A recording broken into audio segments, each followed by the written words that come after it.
Hello everyone. There are people in the world who can be an inspiration and example to others, and for this they don't have to make great discoveries or compose symphonies. They simply do absolutely incredible things in a different way. They challenge themselves and the forces of nature to show that the human body is capable of great things. Seeing these characters in action is more interesting than any popular television series, but like any good series, these stories are still great if you see them sometime after they appear. So, who are these people who have achieved the impossible? Now we'll find out. Let's get it on.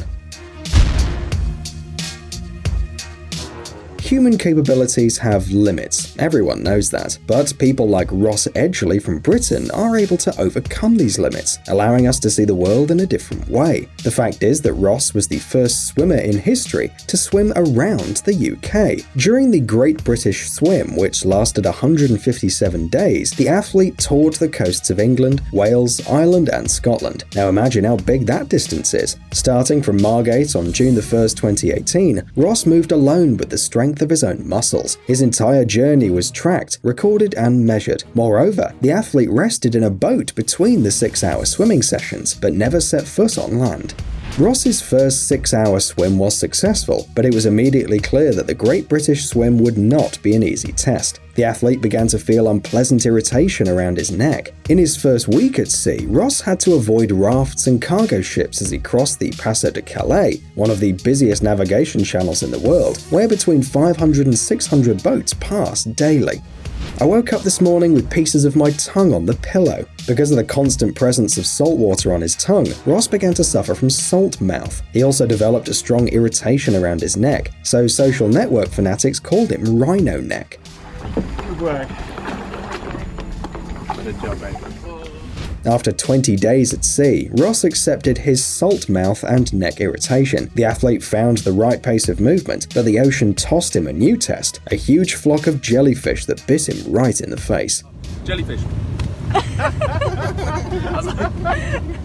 In the Gulf of Bristol, Ross was literally hit by the waves and whipped by the tides. He himself called this sight the most difficult of all during the Great British Swim.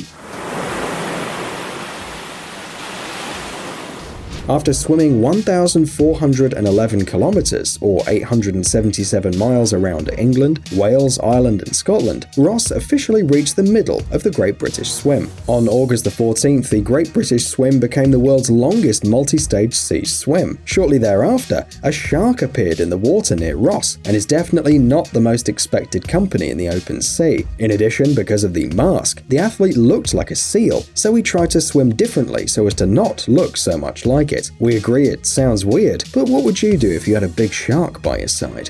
In early fall, Ross went into eat, swim, sleep, repeat mode. Sleep, swim, eat, and repeat. And finally began spending more time swimming than sleeping. Each new swimming stage was harder than the previous one. Ross completed his 100th day of swimming at sea, seriously behind schedule he'd set for himself. Initially, the athlete had planned to spend only 100 days at sea.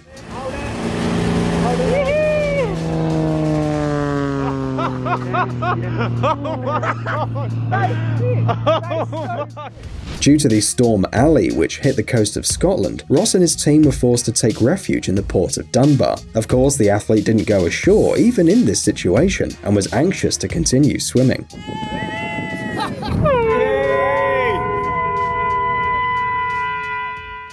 Once at the mouth of the Humber River, Ross had to deal with boats and muddy water. He only had an hour to get past this section of the road, otherwise it could have all ended badly. But the problems in October didn't end there. Another major natural phenomenon, Storm Callum, hit the east coast, and the Great British Swim team had to take cover again. The best way to describe Storm Callum is to say that it's the oldest, most evil brother of Storm Alley, Ross said. The bad weather came just on the 33rd birthday of the swimmer, who celebrated on board with a Viking helmet with horns.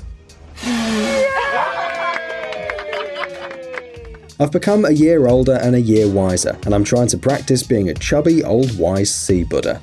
On November the 4th, 2018, Ross completed his journey and became the first man to swim along the entire coast of the United Kingdom without touching land. 400 people daringly jumped into the icy water to swim with Ross for the last half mile, separating him from his new world record.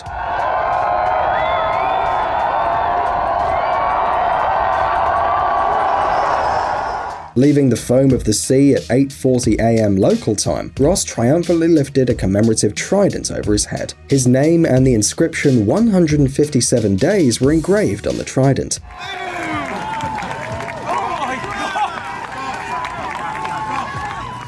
According to Ross himself, along the way, he understood that the Great British Swim had been the hardest test of his life. At the beginning of the adventure, he was very naive, but then there were moments when the athlete doubted he could even reach the end. After completing the race, Ross felt pride, fatigue, and relief. And finally, let's talk numbers. Ross swam 2,884 kilometers, which is like crossing the English Channel 85 times, or clearing 57,679 Olympic swimming pools. The athlete made 2.3 million blows, spent 5 rolls of tape to treat wounds, and 3 kilograms of petroleum jelly to rub on damaged skin. In addition, Ross suffered 37 jellyfish stings, grew a beard to protect himself from them, ate 610 bananas, spent 504,732 calories, and developed a top speed of 8.7 knots. And this incredible man lost exactly 0 days due to illness. The only thing that stopped Ross were the storms. The athlete says the most valuable thing to him in all of this history is that he's inspired many people to make new achievements, even if they are small.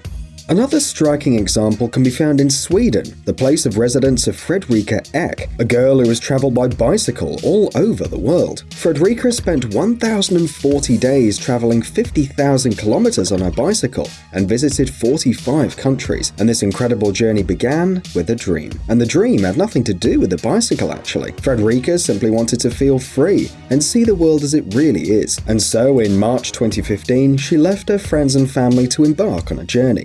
Fredrika told about her trip on her personal website, Facebook and Instagram. "I've always loved challenges. This one was very difficult and I knew it beforehand," Fredrika wrote. In addition to the travel notes, she presented a large number of photos capturing her visits to different corners of our planet. Hey, jag heter Fredrika. Hello. Hello.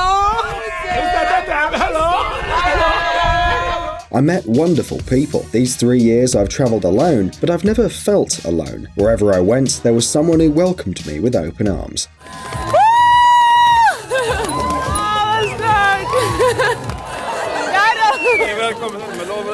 Hey. Having completed her journey, Fredrika founded a charitable foundation to help people who've lost hope. In addition, she plans to speak with the public and share the invaluable experience she's accumulated during a 1,000-day trip. Fredrika Ek's incredible dream became the longest bicycle ride in Swedish history, and the girl really has something to tell and share with others.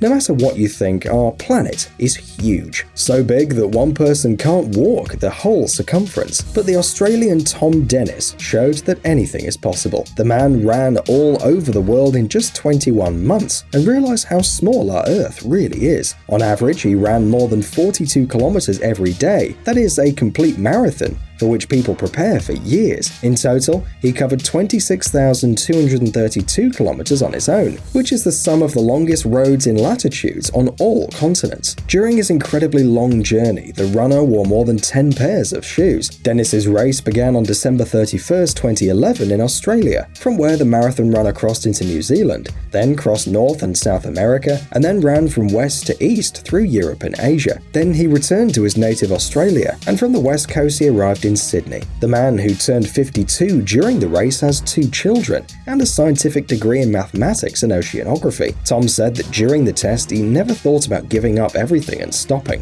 According to Dennis, anyone who dares to do this will feel that his body quickly adapts to the loads, and it becomes habitual to move at such a crazy pace. He also added that now the world seems to him not as big as it used to be. During his incredible journey, Dennis, like Fredrika, kept a diary in which he recorded all the events that happened to him. Among them, for example, an encounter with a rattlesnake, a dust storm, and floods. Seeing my first live snake in South America. Try to save them if I can, but you can see I'm in a flood.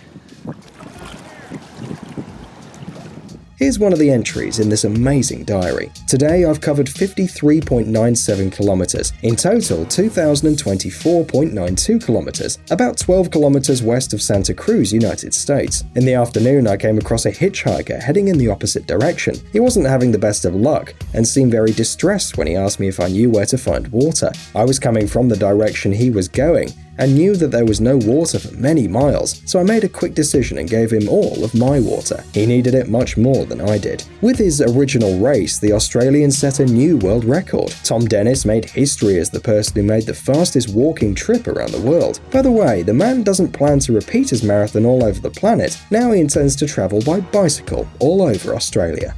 Hey, stop being lazy, it's time to use that brain of yours. Welcome to Brain Time. Incredible facts from the past, the present, and even the future. The power of nature and wild animals, amazing facts and unsolved mysteries. You'll find all this and much more here. Subscribe now, you won't regret it.